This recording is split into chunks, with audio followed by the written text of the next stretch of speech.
At a high-level dialogue on strengthening Africa's financial architecture on the margins of the African Union Summit, President John Mahama, the AU champion for African financial institutions, pushed for urgent action to operationalize key continental financial bodies aimed at reducing Africa's dependence on external systems. The president stressed that any further delay in establishing the African Monetary Institute, the African Investment Bank, and the Pan-African Stock Exchange by September this year will deepen Africa's reliance on external crisis response mechanisms.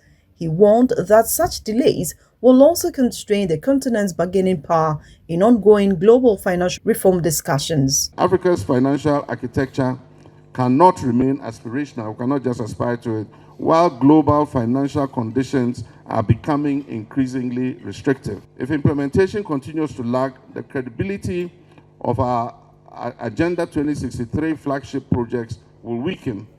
Our financial systems will remain fragmented across regional and national lines. Dependence on external crisis response mechanisms will deepen, and Africa's bargaining power in global financial reform discussions will remain constrained. At its core, this is an issue of strategic sovereignty. Institutional delay directly affects Africa's capacity to shape its own macro-financial destiny. In this regard, three immediate priorities merit reaffirmation: the adoption of the African Monetary Institute Statute and strict adherence to the September 2026 timeline, accelerated ratification of the African Investment Bank and African Monetary Fund protocols, supported by targeted diplomatic engagements, and renewed commitment to macroeconomic convergence as a foundation for credible monetary conditions.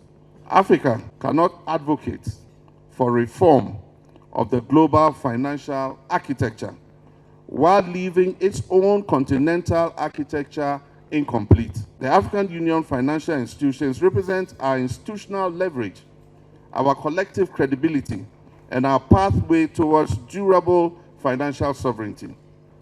The transition from endorsement to execution now requires decisive political will. The moment calls not for further affirmation, but for immediate implementation. Regarding the African Monetary Fund, the president called on member states to expedite the ratification of its protocols to unlock its benefits for African citizens. He further urged the AU Commission to intensify advocacy and awareness efforts at the national level to build political will and promote citizen engagement in a continent's financial transformation agenda.